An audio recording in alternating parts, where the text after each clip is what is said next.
Bien, pues vamos a continuar. Nuevamente les saludo para que iniciemos la segunda parte.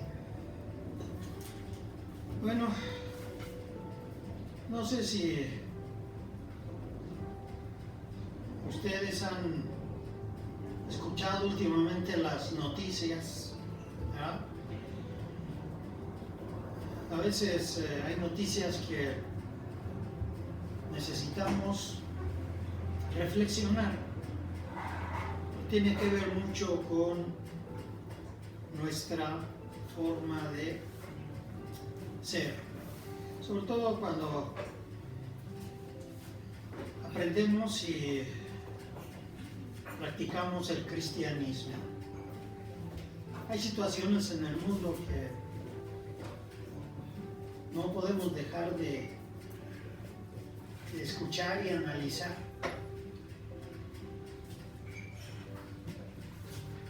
En días pasados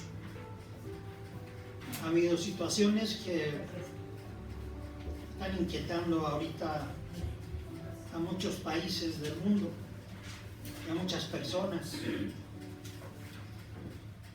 A veces es bueno y a veces a lo mejor no escuchar noticias. Pero yo diría que es necesario saber qué es lo que sucede en el mundo.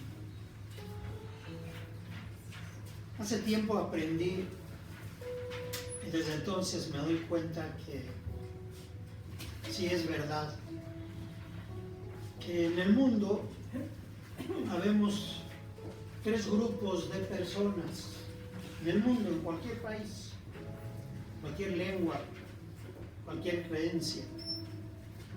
Tres grupos de personas. Hay un grupo de personas que no se entera de que están sucediendo cosas, no se enteran de lo que sucede. A veces alguien les tiene que decir y ella responde: ¿a poco pasó eso? No estaba enterado, la verdad que no sabía. Como a mí ni me gusta leer periódicos ni escuchar noticieros, no sabía. Ese tipo de personas son muchas, son millones de personas que ni siquiera se enteran que las cosas están pasando. A veces ni lo que sucede, ni en su colonia, ni con sus vecinos. Viven en otro asunto, pero no se enteran de lo que pasa. Otro grupo de personas sí se enteran y están al pendiente. Se enteran que pasan problemas, que se solucionan los problemas, de que hay nuevos descubrimientos, de que hay paz o hay guerra en el mundo. Y ese tipo de personas está al pendiente de lo que sucede, porque siempre está viendo a ver qué noticias salen. Algunas las cree y otras no las cree. De ahí también es el asunto, no todo hay que creer de las noticias.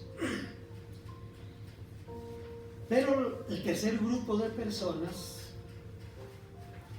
es aquellos que hacen que las cosas pasen, que hacen que lo que en cierto momento está mal pueda cambiarse y hacerlo para bien. Esas cosas que en algún momento no le gustan y ella las transforma. De ese grupo de personas son las que hay muy pocas. Son las que transforman las cosas, las que hacen que las cosas cambien para bien, se supone. El cristianismo, ¿a cuál de esos grupos cree que pertenece? El hecho de decir soy cristiano, creen que sea de las personas que ni siquiera se enteran que las cosas pasan. Yo voy a la iglesia, lo demás no me interesa. solamente lo que me dice el pastor, pues yo solamente escucho. ¿Verdad? Entonces, hay un grupo de personas que ni se enteran que pasan las cosas, solamente lo que está en su esfera, en su ámbito personal. De lo demás no quiere saber nada. O ese grupo de personas que siempre está al pendiente y ve qué cosas están pasando, en dónde, si en su país o en otros países, inmediatamente puede tener esa comunicación con otras personas porque sabe y está enterado de las noticias. O el tercer grupo, que es el que hace que las cosas pasen, que las cosas mejoren. ¿A qué grupo pertenecen ustedes como cristianos? ¿Al primero, al segundo o al tercero? Ustedes tienen que decidir. Pero lo que sí les puedo decir es que el cristianismo es el que hace que las cosas pasen y que las cosas se transformen y cambien. Yo les he dicho, quien dice que es cristiano y no anduvo como Cristo, quiere decir que entonces no ha entendido. Si somos cristianos tenemos que ser seguidores de Cristo, seguidores de sus discípulos cuando estaban bien, porque algunos de sus discípulos de repente también se equivocaban y actuaban mal. Pero por naturaleza el cristiano tiene que cambiar y transformar las cosas. Por eso si ustedes dicen, no, yo soy del primer grupo, que a veces ni me entero de lo que pasa, no me interesa, ¿eh? Es decir, que entonces no han entendido el cristianismo. Alguien dice, no, yo nomás espero que venga el Señor en el arrebatamiento y que me lleve. Todo lo demás no me interesa. Me levanto en la mañana, le oro al Señor. A mediodía también hago las cosas y le oro al Señor. En la noche también me voy a estar y le oro al Señor. Nada más está pensando en el Señor. ¿Ah? La mayoría de los cristianos así son. De cualquier denominación, ¿eh? Porque denominaciones cristianas hay como 6,000 o 7,000.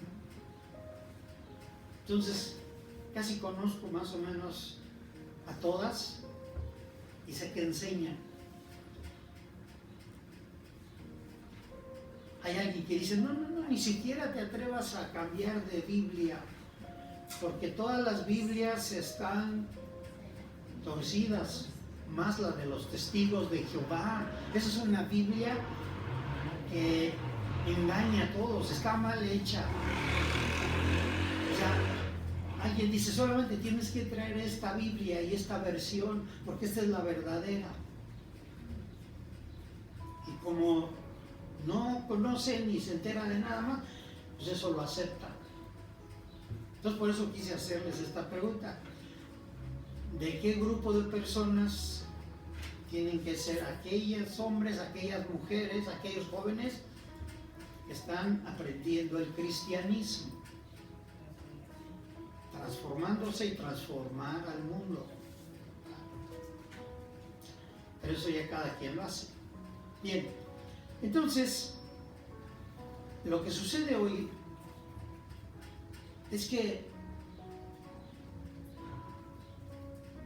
nos amanecemos desde hace un par de días que Israel ya está en una guerra más fuerte en Medio Oriente.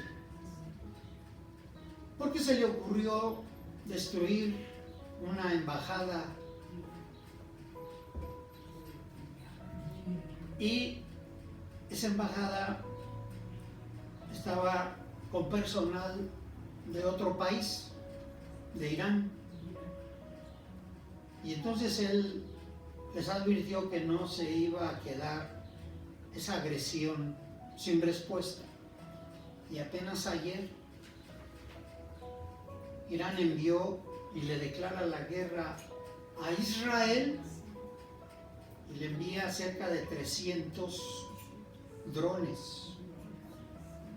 Y entonces ahorita ya tenemos eso que apenas era nada más con los palestinos, como dice, un pleito de familia, porque déjeme decirle que los judíos y los palestinos son primos. Que parecía un pleito de familia, ya se está extendiendo. Esperemos que no suceda más, porque el asunto es que, como a veces se dice, otros tienen los conflictos y a muchos se los llevan entre las patas. Entonces, lo que es Israel, a través de la historia, desde que estamos nosotros analizando el Antiguo Testamento, que más o menos es el asunto de 1500 años antes de Cristo, desde ese tiempo siempre se ha envuelto en conflictos mundiales y siempre ha afectado primero a él y después a los que lo rodean, y ahora con mayor alcance. Pero esperemos que los que tienen sabiduría y son verdaderamente cristianos y hacen que las cosas mejoren y pasen, realmente detengan esto. Y si no, ¿cómo hay que estar preparados? No es para que se meta uno como las avestruces, ¿ah? Y metamos la cabeza abajo de la tierra y no sepamos nada. No, tenemos que analizar y entender, y sobre todo decir qué nos toca a nosotros, aunque estamos muy lejos, ¿sí? Pero aún así todavía nos vemos afectados.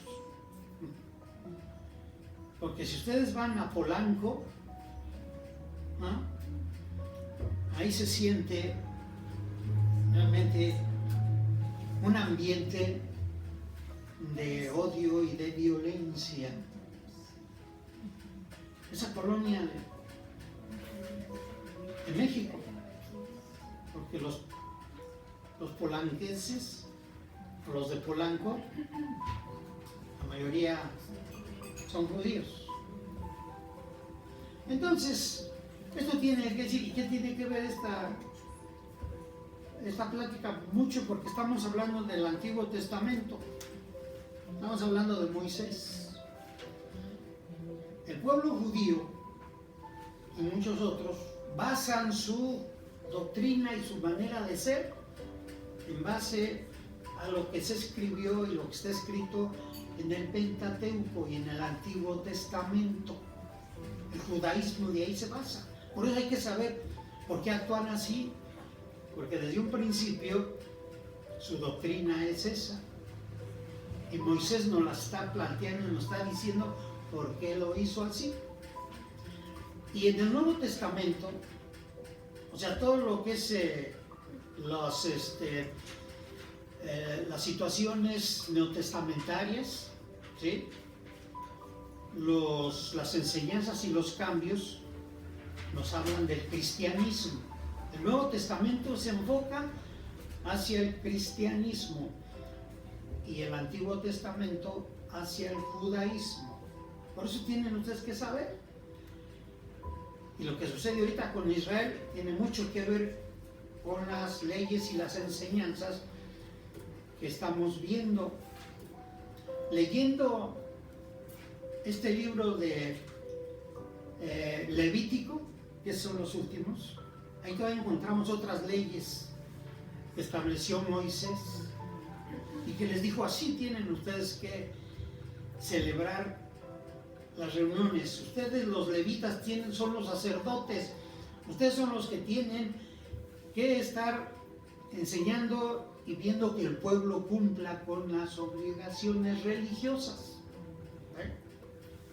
Y entonces encuentro 7 conceptos o 7 valores del humanismo al leer estos últimos versículos del 15 al 27 de Levítico.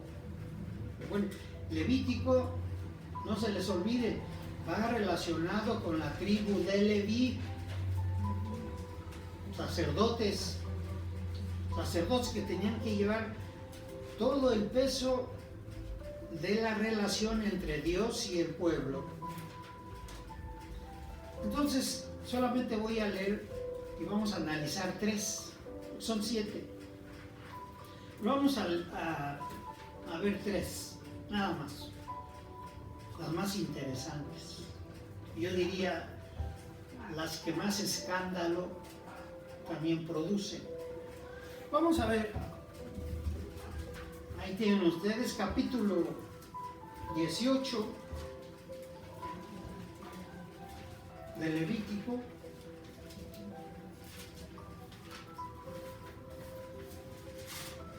Leemos, analizamos y aprendemos para hacer que las cosas cambien, no para dejarlas igual. Primero nosotros modificamos, ajustamos y cambiamos nuestra manera de ser y nos alineamos al cristianismo, o leemos, escuchamos, ¿sí? Y nos alineamos a lo que nos diga el pastor o a lo que nos diga el sacerdote. Aquí es donde está la diferencia.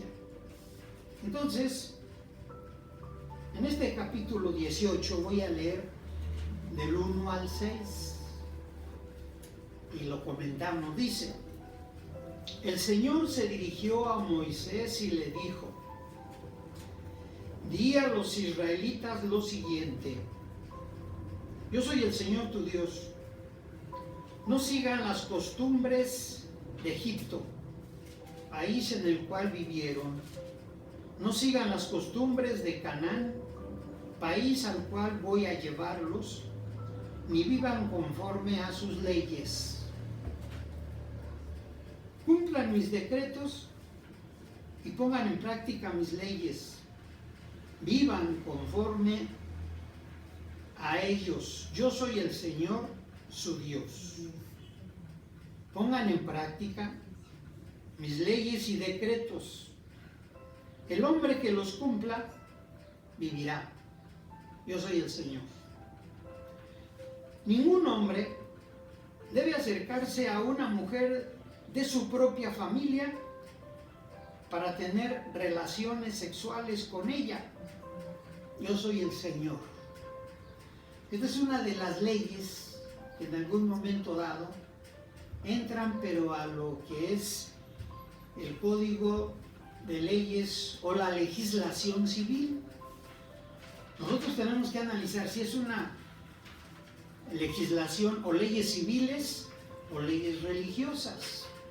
Aquí dijo: ninguno, ¿sí?, tenga relaciones sexuales, ¿sí?, con alguien de su familia. ¿Y esto por qué? Déjenme decirles que desde que salieron de Egipto, muchas naciones desde ese tiempo, las relaciones sexuales, ¿sí?, las podían hacer con quien sea. A veces hasta con su madrastra, a veces con su hermana, a veces con su hija, ¿ah?, a veces con el papá, o con el hermano, o con la comadre. Y si esto dicen ustedes: ¡ay, qué perversidad había! Pues hoy en este tiempo es lo mismo. Hoy en este tiempo, por eso les digo, a veces conocemos y salen las noticias: el hermano abusó de la hermana, la madrastra sedujo al hijastro. Entonces todo eso no ha cambiado. Desde ese tiempo fue una conducta como de lo que es la forma en que los hombres actúan. ¿Sí? Es humano el que se cometa eso. Pero Moisés está poniendo ahí un límite, diciéndoles: no hagan lo que ustedes vieron en Egipto. porque allá y también a donde van a ir se hace lo mismo. Entonces quiere decir que hasta la fecha, ¿sí?, se sigue haciendo lo mismo. Pero, ahí viene el pero. Israel es el de los pueblos que menos comete ese tipo de violaciones a la ética y a la moral. Porque esa es una violación a la ética y a la moral, el hecho de que se metan con alguien de la familia a tener relaciones sexuales. Israel es el único. ¿Por qué? Porque aquí lo han relacionado todo con el pecado y con el castigo de Dios. Por ahí dirán, pues entonces está bien, Israel, hay que seguir su ejemplo. Hay cosas que cuando se relacionan con Dios, algunas cosas los judíos son muy estrictos y cuidan de no cometer ese pecado. Bien, ¿cómo entonces poder entender que si cuidan ese aspecto de no tener relaciones con otro, por qué violan otro tipo también de leyes? Que es la que después vamos a ver. Pero aquí me quiero centrar un poco más en este asunto. Las relaciones sexuales tienen que ver como un proceso natural, porque tanto hombres como animales, que a veces no hay diferencia, tenemos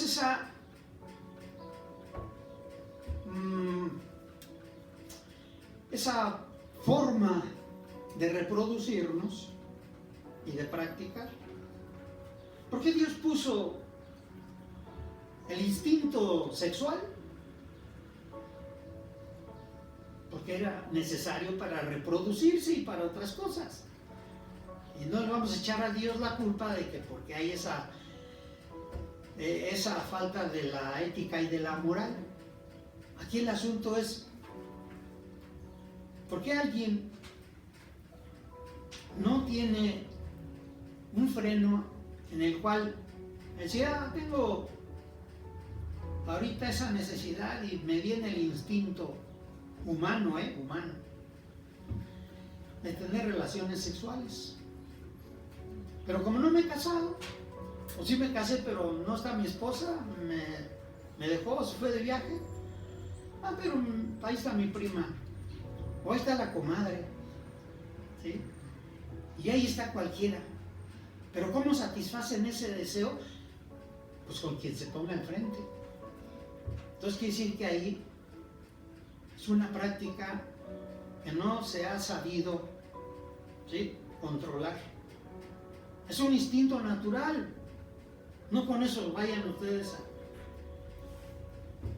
a hacer lo que a veces dice la Biblia. Si tu ojo te es ocasión de caer, córtatelo. Es mejor que entres al reino de los cielos sin un ojo, ¿sí?, a que vayas al infierno. Si tu mano te es ocasión de caer, córtatela, porque es mejor que entres al reino de los cielos sin una mano a que todo tu cuerpo sea echado al infierno. Y un día por ahí, de esas personas que son bien fanáticas y religiosas, dijo, es que yo a veces tengo deseos sexuales que a veces no puedo controlar. Y como escuché que Dios dice, y en la Biblia dice, que si cualquier parte de mi cuerpo me es ocasión de caer, entonces que me lo corte. Y ese día, realmente, este hombre, ¿verdad?, se amputó el miembro. ¿Por qué? Porque le habían dicho que si él era una persona que no sabía controlarse, entonces tenía que cumplir lo que dice la Biblia. Eso fue por allá también, por no sé si Corea, donde son a veces también muy legalistas. De repente salen las noticias y dice, un hombre se amputó el miembro, ¿sí? Porque no podía controlar sus deseos de tener relaciones sexuales. Entonces, así hay que tener mucho cuidado en estas situaciones. Pero ¿cómo es? Eso es como explica el Antiguo Testamento. Pero en el Nuevo Testamento hay otra forma de explicarlo. Bien. Se supone que en el Nuevo Testamento se analiza esta manera de ser. Y hubo un hombre, judío por cierto, que se llamó, ya murió, más o menos en 1930 murió, Sigmund Freud, un médico psicoanalista.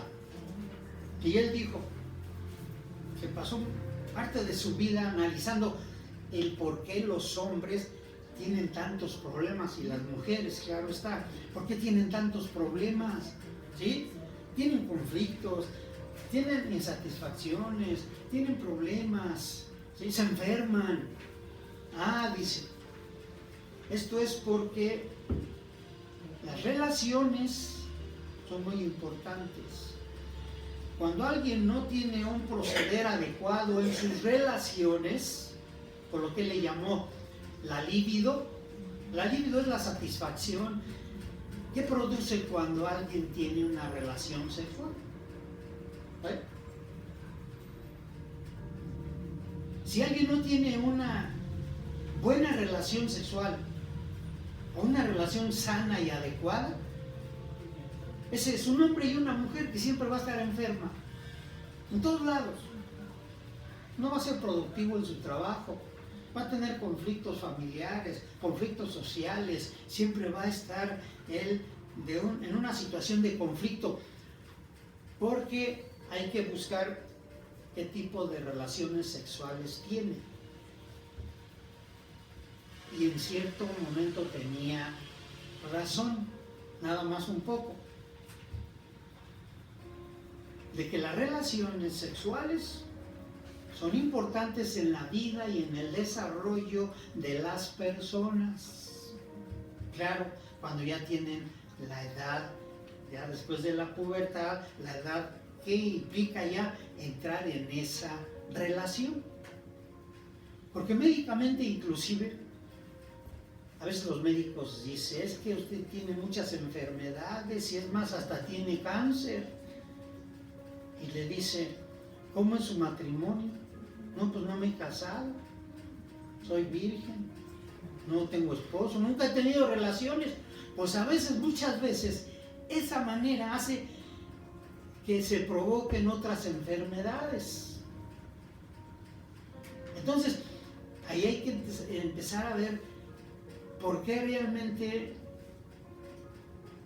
esto de las relaciones sexuales hay que darle mucha importancia. Claro, muchas y muchos dirán, hermanos, yo ya tengo 70 años, yo tengo 80 años, pues ya ni siquiera pienso en eso. Está bien, porque el cuerpo también va perdiendo esa sensación y esa necesidad. ¿Vale? Pero se refiere uno a que necesitamos conocer, porque en la iglesia siempre va a haber ese tipo de preguntas. Cuando hay consejería y vemos que a veces algunas de las hermanas tienen esos conflictos, que porque tienen problemas, que porque ya se van a separar, que cualquier cosa, tenemos que buscar y llegar al asunto, a la raíz del problema. Y resulta de que muchas de las hermanas, se los digo porque tengo 43 años de conocer y a veces de dar alguna consejería. ¿Y por qué va a tener problemas? ¿Por qué se van a separar? Si vivían felices, formaron una buena familia. Sí, pero que pues ya con mi marido o con mi mujer, pues ya nada de nada, pues ya no. Entonces, hay quien dice, Es que yo tengo necesidad. Ok. Entonces este es un asunto que hay que saber analizar, tanto médicamente como espiritualmente y psicológicamente. Porque de lo contrario, esto se lleva a que después entra uno a esa etapa a practicar, aunque ya esté grande, aunque tenga 60 años, 70 años, 80 años.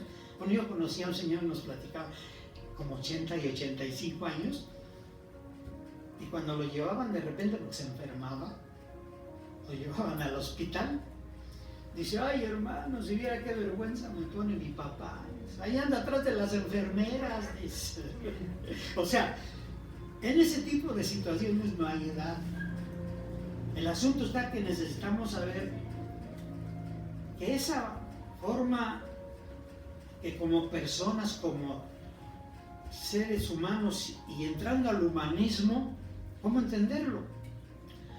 Si entramos en el concepto religioso, ¿y a qué se los digo? Si entramos al concepto religioso en cuanto a las relaciones sexuales, dicen las religiones, tú solamente vas a tener relaciones sexuales con tu esposa y con tu esposo cuando tengan ustedes la necesidad de tener hijos.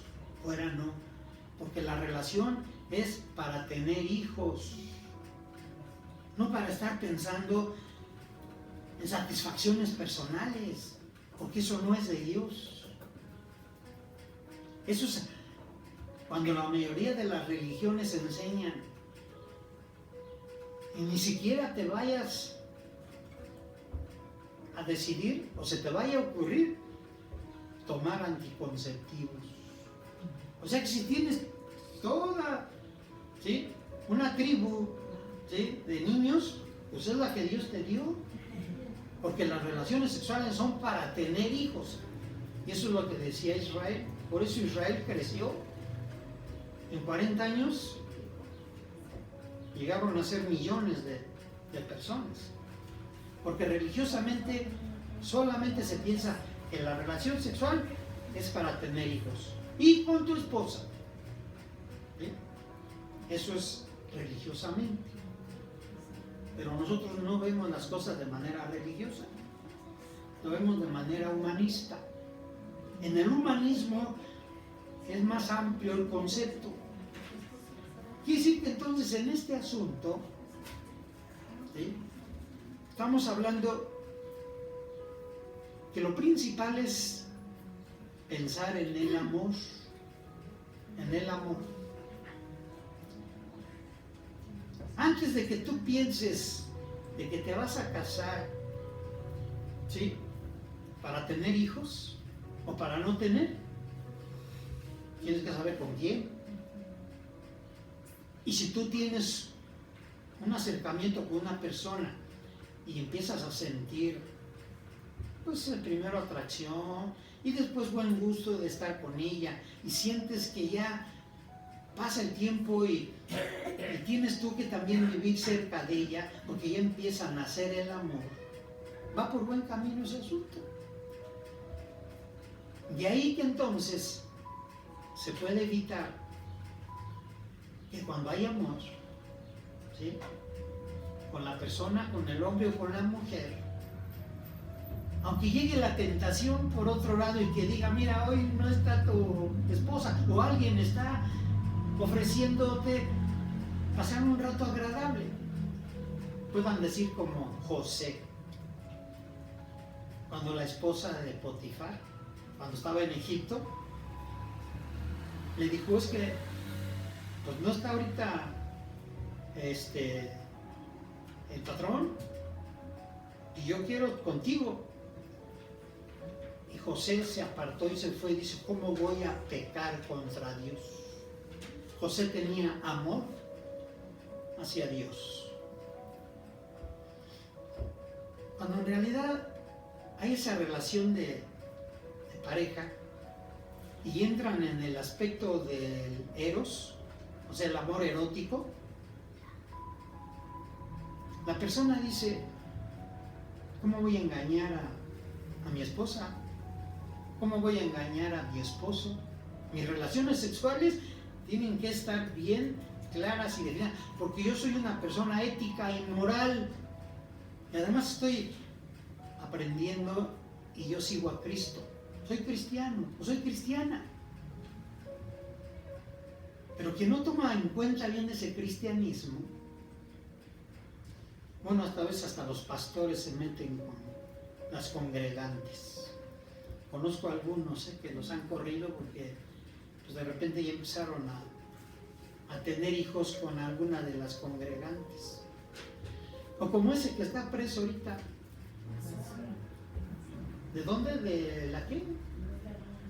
Por ahí. No la digo fuerte para que no se ofendan. Pero es su forma erótica de ver las cosas.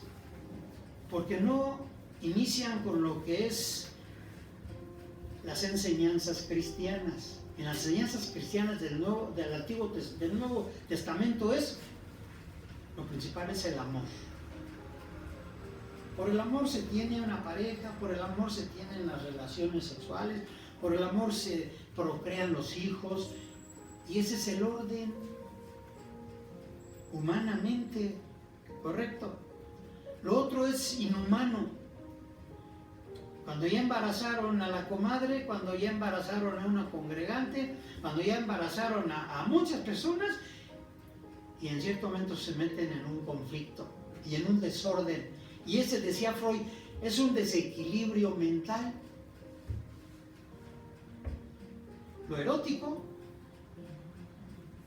provoca satisfacción siempre y cuando haga uno una buena práctica y una buena relación, o puede provocar desajustes y trastornos mentales si uno solamente está pensando, ¿sí?, en las relaciones sexuales, con quien sea. Por eso ahí Moisés decía: avísales que no tengan relaciones sexuales con nadie de su familia, con nadie, ni cercanos, porque esa es una práctica que les quita lo humano. Bueno, en una de las partes de la Biblia dice: ni siquiera con animales vayan a tener relaciones, porque así eran a veces ahí, llegaban hasta ese extremo. Pues de lo de hace 1500 años a lo de ahora no hay mucha diferencia. Pero lo que más me preocupa es que en el cristianismo también se hace esto. Entonces de nada ha servido las enseñanzas de Cristo. De nada ha servido que uno vaya aprendiendo y transformándose y cambiando su manera de ver las cosas. En el amor eros, entonces, lo importante, dice, es la manera en que uno va a tener las relaciones sexuales. Ese es el amor eros. De acuerdo a respetar y a que se respete la moral y la ética, no solo la de nosotros, sino las demás personas. Pero en el amor eros no solamente es lo único.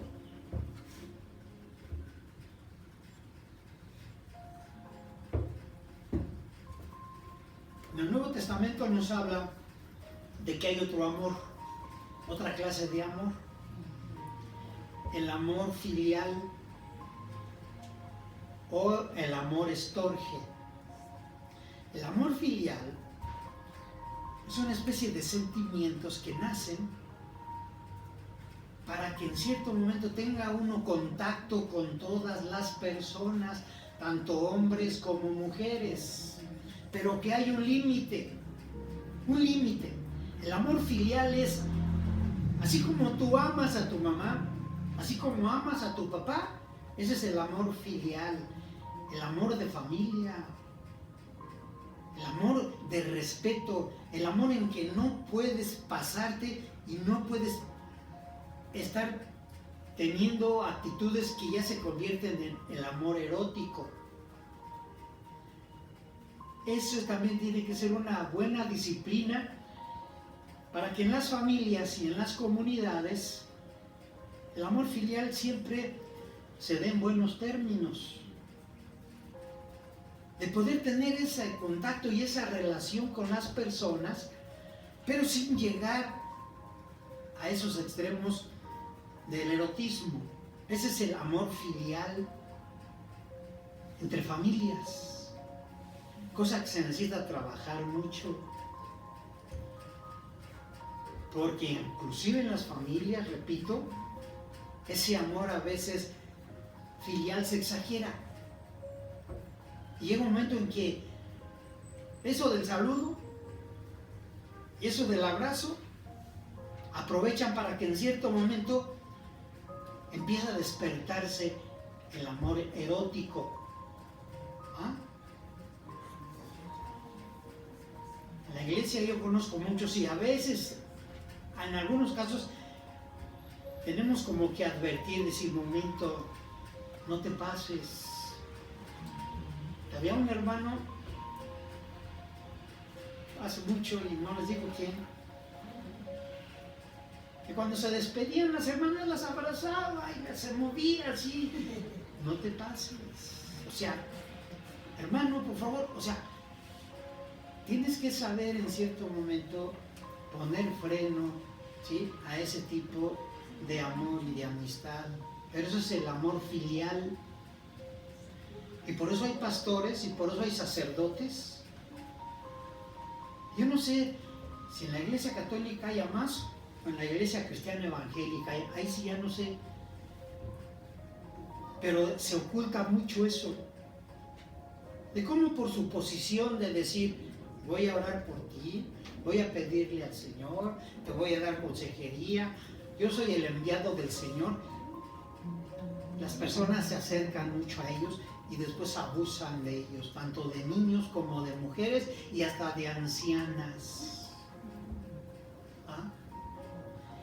Ese amor filial que habla del respeto, de saludar, de amar al hermano, de amar a la hermana, pero con el límite de ni siquiera estar pensando en una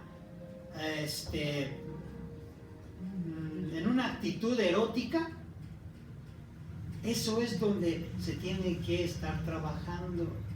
Nosotros, en cuanto a lo que es la iglesia, tenemos que ser muy cuidadosos en ese sentido. Ya tuvimos malas experiencias en esa forma. Bueno, entonces en ese amor filial hay que trabajar mucho, ¿sí? Y como se dice, despido, adiós, qué bueno, está bien. Decía el apóstol Pablo, cuando yo voy a visitar a las congregaciones, ¿sí?, me gusta despedirme con un ósculo santo. Entonces alguien que no lo entiende, ¿y eso por qué? Es Pablo abusivo.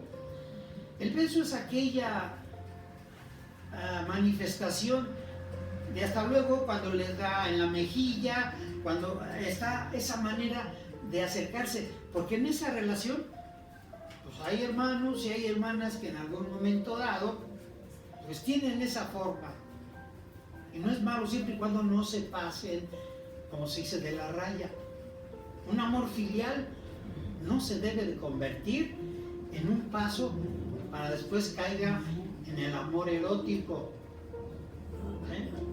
Porque es un riesgo, es peligroso, porque trastorna.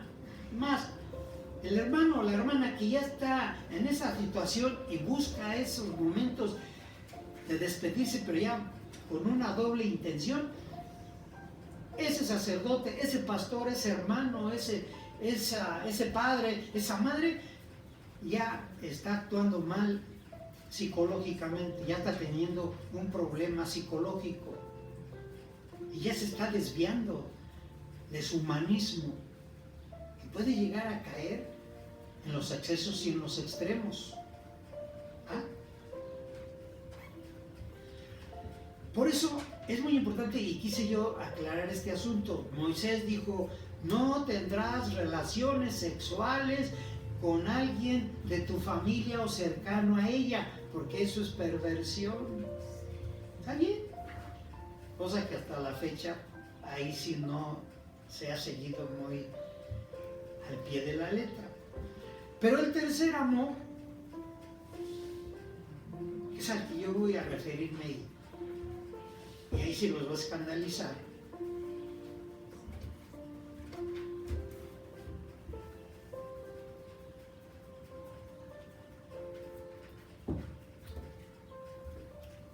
es el amor agape. Hablamos del amor eros, ¿sí? Que es el que en algún momento dado se descontrola, ¿sí? Se pervierte y solamente uno busca satisfacer ese deseo, o satisfacer ese deseo que es natural, que Dios lo puso, pero que nosotros lo volvemos perverso, porque queremos tener relaciones con quien sea. Ese es el amor erótico. El amor filial, porque necesitamos tener relación de amor con la familia, con los amigos, el abrazo, pero sin que se piense y que caiga uno en el pensamiento erótico después de ese amor filial, de ese saludo, de ese beso de despedida. ¿Ah? Pero el amor agape es el amor cristiano. Es el amor que en algún momento dado, quien lo cultiva y lo aprende, está en el humanismo. El humanismo es lo máximo que la persona debe de hacer sin dañar a los demás. Al contrario, el humanismo es ama a tu prójimo como a ti mismo. Y antes de que tú pienses en ti, tienes que pensar en el prójimo. Pues el amor agape, que es el amor de Dios, es el que cultiva el humanismo. Y es el que tanto la ética como la moral se desarrolla y se cultiva. Y este amor es el que dice el apóstol Pablo en esta primera carta a los Corintios en el capítulo 13. El apóstol Pablo, igual en su sabiduría, sabía discernir este asunto. Y dice en el capítulo 13,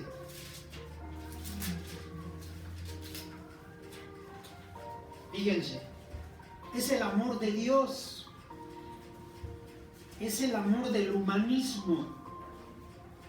Y entonces en el humanismo se quitan todos esos prejuicios, esas patologías, esas desviaciones. Es decir, yo voy a tener relaciones ya con la comadre, con el compadre, ¿sí? Con el vecino, con el amigo, con la madrastra, bueno, esta vez con la madre y con el padre. ¿Qué dijo? Primera carta a los Corintios, capítulo 13. Además, en este asunto, médicamente, cuando hay relaciones así con familias cercanas, médicamente se ha comprobado que de repente en los genes hay una alteración y resulta de que si un hermano y una hermana se casan o tienen relaciones, si tienen hijos, por lo general salen afectados. Yo conozco muchos casos en los que dicen, ¿por qué saldría así esta hija? ¿Por qué saldría así este hijo? Y es cuando se justifica decir, tienes que saber que médicamente hay alteraciones entre los hermanos y si se unen los genes, entonces hay conflictos. Y en esa situación, yo me acuerdo antes, no sé si todavía, antes eran muy cuidadosos los jueces del registro civil, ¿no? Y cuando yo me fui a casar,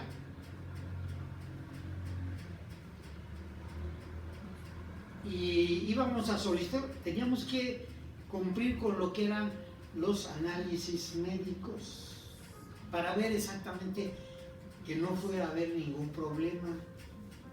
¿Sí? Ahora ya creo que no se usa.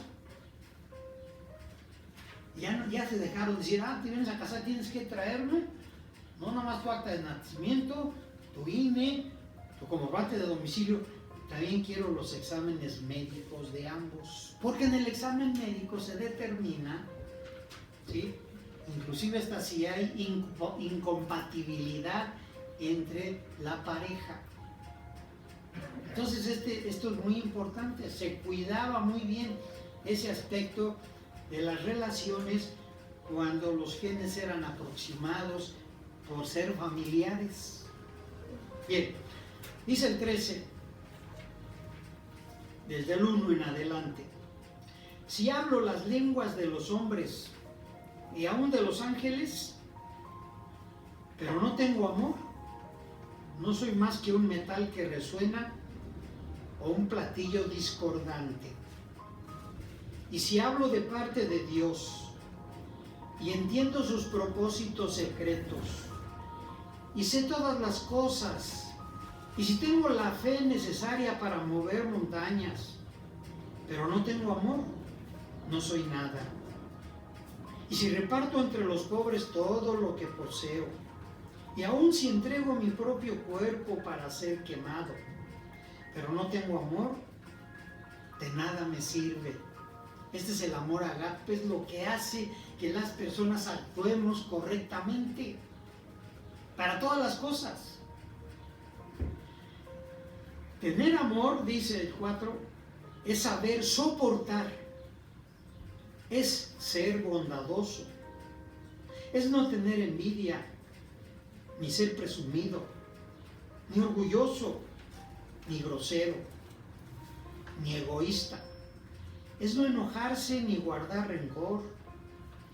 Es no alegrarse de las injusticias, sino de la verdad. Tener amor es sufrirlo todo.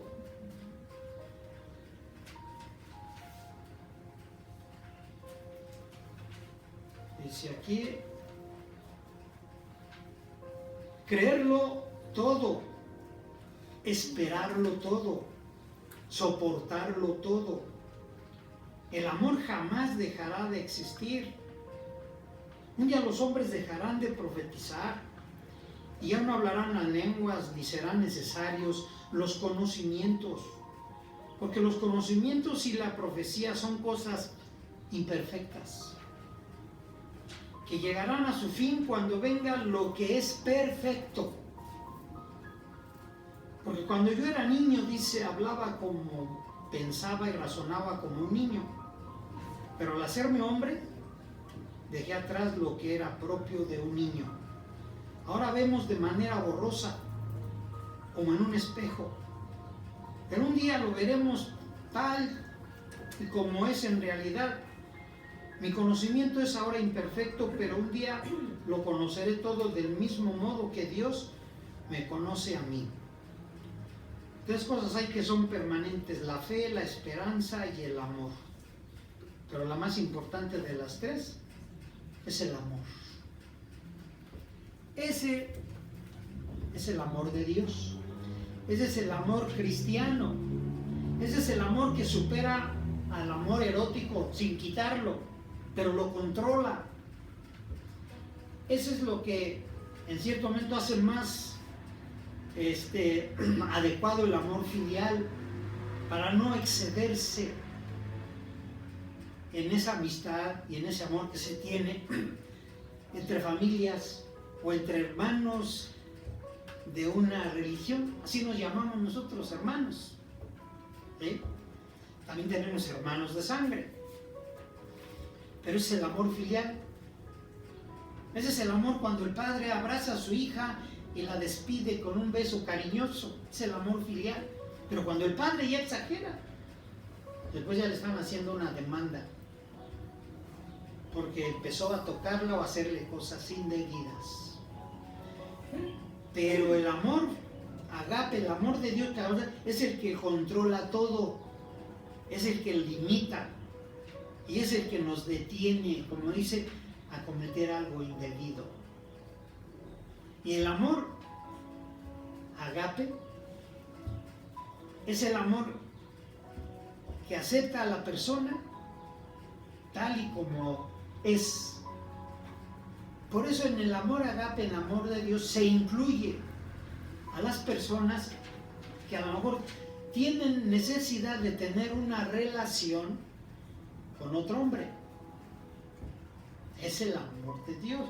Ese amor es el que dice, no hace daño, no hace mal al prójimo. Es el amor del humanismo, en el que si dice, bueno, yo mi naturaleza no es tener relaciones con una mujer, yo soy hombre, pero mi naturaleza es tener relaciones con otro hombre. Ese es el amor de Dios, en el cual tienen que cumplir exactamente como si fuera con una mujer, con el respeto adecuado, para cumplir la parte con el amor eros y con el amor filial. Ese amor cubre todo. Por eso en ese amor es lo que en cierto momento puede esperarse para un futuro, aún todavía más. Leyendo la Escritura en el Nuevo Testamento, le preguntan a Jesús, eso de las relaciones y del matrimonio, Jesús, a ver, explícanos, porque la ley dice, la ley de Moisés dice, que si en un matrimonio se muere el esposo, entonces debe de casarse el hermano con la viuda. Y si se vuelve a morir ese esposo, y si tiene otro hermano, debe de casarse ese otro hermano con la viuda. Dice, entonces, hubo una familia donde 5 hermanos, o 7, no recuerdo, podían haber sido 10, se casaron con la misma mujer. Fíjense, aquí en cuanto a lo que era la ley de Moisés, a Jesús le estaban planteando una ley que no lo entendían ellos.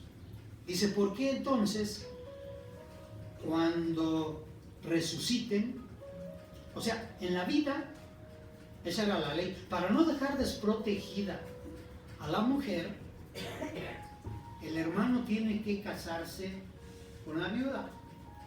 Y si se vuelve a morir ese hermano, para no dejarla desprotegida, el otro hermano tiene que casarse con ella. Y así era la ley. Por ese lado protegían a la viuda. Pero le dicen a Jesús, a ver, cuando resucitemos, o en la resurrección, ¿con cuál de los 5, con cuál de los 7, con cuál de los 10 se va a casar? ¿Quién de los 10 es que va a estar ahí? Y Jesús responde con mucha sabiduría, erráis, dice, porque no conocen la Escritura ni el poder de Dios. Porque en la resurrección serán como los ángeles. Serán como los ángeles, que ni se casarán ni se darán en casamiento. Fíjense en este asunto, que quiero que mediten, que esto es lo escandaloso. Quiere decir que entonces, cuando las personas en algún momento dado no les interesa ni casarse ni darse en casamiento, simplemente estar con la persona, porque no va de por medio procrear hijos, o a lo mejor procrear sí, pero de acuerdo a lo que está establecido por la ley del hombre. Así será, dice, en la resurrección. Pero en la resurrección y en el cristianismo, muchos en este tiempo, Jesús dijo un día, no esperen a que el reino de los cielos venga después de que se mueran. El reino de los cielos ya está entre ustedes. Hay muchos que ya practican ¿sí?, la vida como si estuvieran en el reino de los cielos. Hoy en la actualidad hay muchos que ya practican esa manera de relacionarse con las personas sin que esperen a que haya la resurrección. Ni se casarán, ni se darán en casamiento, sino que tendrán en ese amor, dice, como los ángeles. Y hoy resulta que a veces no entendemos cuando le dice, por ejemplo, un hijo a los padres, pues ya me voy a juntar con una mujer, o la mujer ya me voy a juntar con un hombre, y no te vas a casar. No, ¿para qué casarme hoy? No, eso ya no existe. Hoy, ¿sí?, hay necesidad, sí, mi necesidad de relaciones sexuales, pero no tengo por qué hacer compromisos con alguien que a lo mejor pienso que a lo mejor duramos un mes o un año. No, yo no, ya no me voy a casar. ¿Y cómo le llaman a eso? Unión libre. Y ahora, la mayoría, muchos jóvenes, nosotros no estamos casados, estamos en unión libre. Y el día que quiera yo, adiós. Y el día que no quiera tampoco, adiós. Y si llego a querer tener un hijo con esta pareja, sí, pero no me voy a casar. Y esos derechos, los gobiernos están diciendo, tienen derechos humanos. Y si ellos no tienen por qué casarse como antes, que nosotros decíamos, primero te casas y después sales de esta casa, bien casadito y de blanco. Entonces dicen, no, se ríen ahora los jóvenes. ¿Cuándo te vas a casar? Bueno, pero de repente se van. ¿Ya? Estuve viviendo 4 o 5 meses, un año en unión libre con una persona. Están ejerciendo su derecho y su humanismo. Y Dios no reprueba eso. Ni se casarán, ni se darán en matrimonio. Serán como los ángeles. En ese respeto y en esa decisión. ¿Ah? Aquí el asunto es, ¿por qué traemos pensamientos tan torcidos de decir, no, es que eso está mal, eso no es de Dios, eso solamente lo hacen los pecadores? No, es que hay que entender la transformación y el cambio de las nuevas generaciones. En una ocasión, platicando con alguien, me dijo, hermano, es que, pues yo quiero tener un hijo, pero no casarme. ¿Y es pecado si yo decido tener un hijo con alguien? No es pecado, siempre y cuando escoge bien con quién vas a tener el hijo.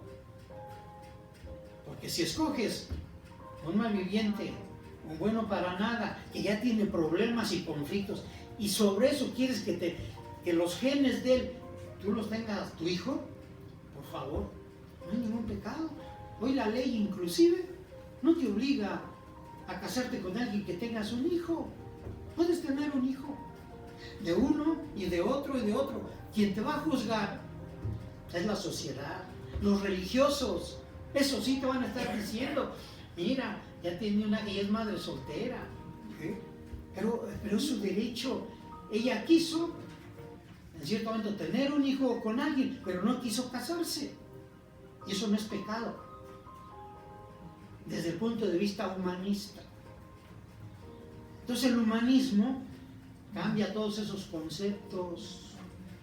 Por eso vemos parejas entre hombre y hombre, mujer y mujer, porque llegan a un acuerdo y dicen, voy a vivir contigo, sí, ya llegamos a un acuerdo, y después cuando ya nos fastidiamos, cada quien agarra su camino y adiós. Y si llegamos a tener un niño, pues entonces también vamos a tener que ver por él. Pero si no podemos llegar a un acuerdo, pues entonces que el juez decida.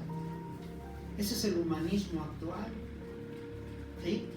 Y por eso Moisés, esta cuestión de no deben de tener relaciones sexuales con ninguno de los parientes, visto religiosamente, esto es muy complicado.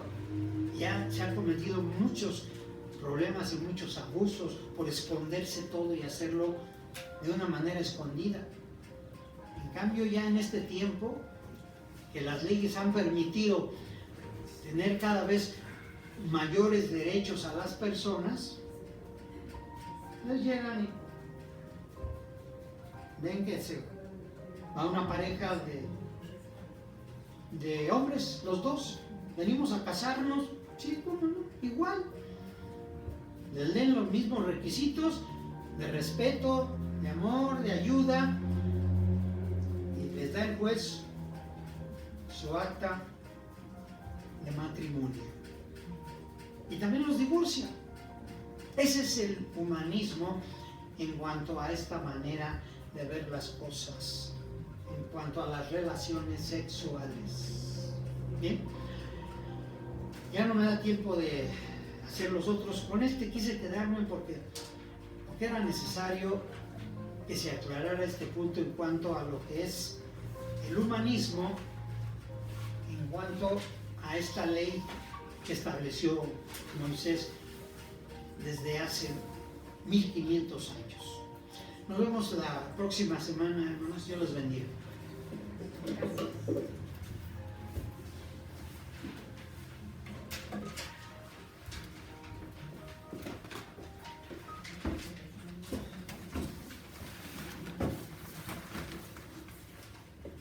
Hermana Lilia, ¿nos hace la oración de la despedida, por favor?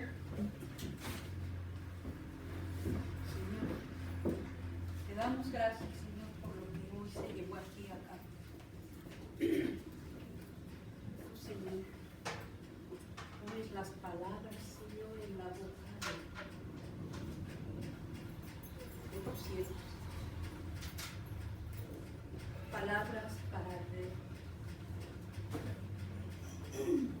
meditar. Señor, tú estás a las puertas. Bendito sea tu santo nombre, Dios Todopoderoso. Sabemos que tú has cada un día más, que tú, Señor, tus propósitos siempre son buenos, que tus propósitos son santos, Señor, perfectos tus caminos. Y estamos, Señor, agradecidos por este día, por esta semana. Tú vas a seguir bendiciendo, Señor, nuestras vidas, la vida de cada uno, la vida, Señor, del mundo entero. Santo eres tú, Padre, y nos quedamos, Señor, en tus manos, sabiendo que estas palabras nos han hecho reflexionar, meditar, porque tú eres bueno, porque tú eres sabio, porque tú eres el que eres, Señor. Gracias te damos por la vida, gracias te damos por las oportunidades, gracias te damos por todo ello. Señor, nos quedamos en tus manos sabiendo que tú vas a hacer muchas más cosas, Señor, de las que no sé